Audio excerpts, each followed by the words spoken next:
मतदान गर्नु हाम्रो मौलिक अधिकार। तर सोच्नुस् त के हुन्छ जब त्यो अधिकार प्रयोग गर्नै नसकिने हुन्छ? आज हामी एक नेपाली नागरिकको यस्तै एउटा शक्तिशाली खुलापत्रको बारेमा कुरा गर्दैछौँ जसले यही प्रश्न उठाएको छ र सबैका लागि समावेशी मतदानको माग गरेको छ। पत्रको सुरुवात नै यही एक वाक्यबाट हुन्छ जसले सिधै मन छुन्छ।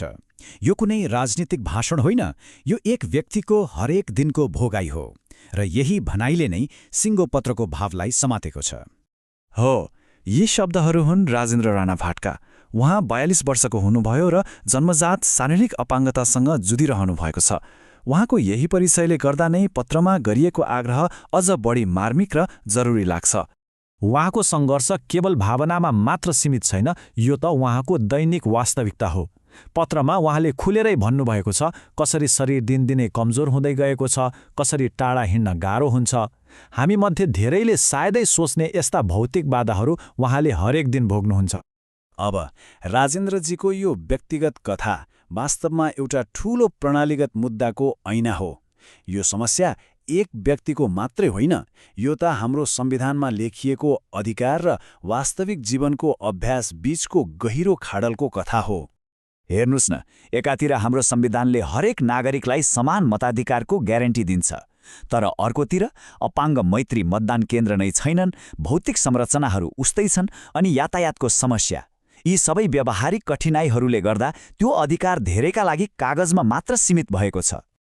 यी सबै बाधाहरूको नतिजा के हो त? एकदमै सिधा र सरल छ। हजारौं नागरिकहरू आफ्नो सबैभन्दा महत्त्वपूर्ण लोकतान्त्रिक अधिकार अर्थात् भोट हाल्ने अधिकारबाटै वञ्चित भइरहेका छन्। र यो कुनै सानो सङ्ख्या होइन। पत्रले प्रष्ट पार्छ कि यो राजेन्द्र राणा भाटको मात्र समस्या होइन, यो त देशभरका हजारौं अपाङ्गता भएका नागरिकहरूको साझा पीडा हो। यो सङ्ख्याले नै समस्या कति गम्भीर छ भन्ने देखाउँछ। तर यो पत्रले समस्या मात्रै देखाउँदैन, एउटा आधुनिक र सम्भव समाधान पनि अगाडि सार्छ। अब कुरा गरौँ कसरी प्रविधिले यो खाडल पूर्ण सक्छ भन्ने बारे। यो प्रश्नले हामीलाई सोच्न बाध्य बनाउँछ होइन त?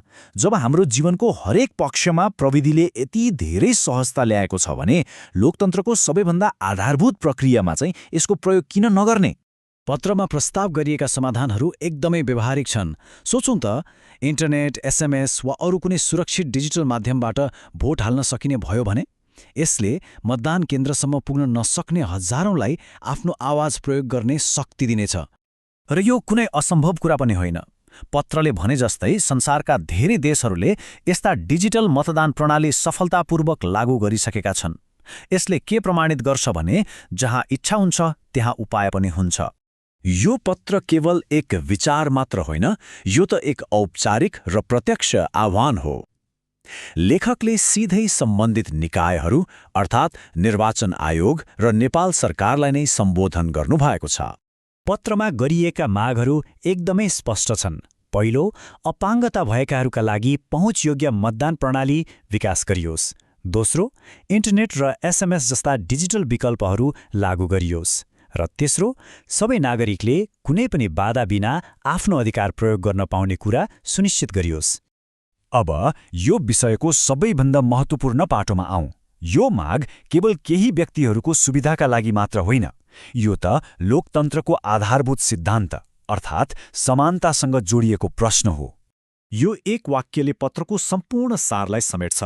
समावेशी मतदान प्रणाली बनाउनु भनेको कसैलाई दया वा सुविधा दिनु होइन, यो त हरेक नागरिकलाई समान सम्मान र अधिकार दिनु हो। साँचो समावेशिता भनेकै यही हो। अन्तमा यो खुला पत्रले हामी सबैलाई एउटा गम्भीर प्रश्न सोधेर छोडिदिन्छ। प्रविधिले हरेक नागरिकलाई राष्ट्रिय निर्णय प्रक्रियामा सामेल गराउन सक्ने यो युगमा साँच्चीकै समावेशी लोकतन्त्र बनाउन हामी के कस्ता कदम चाल्न तयार छौँ? यो सोच्ने बेला भएको छ।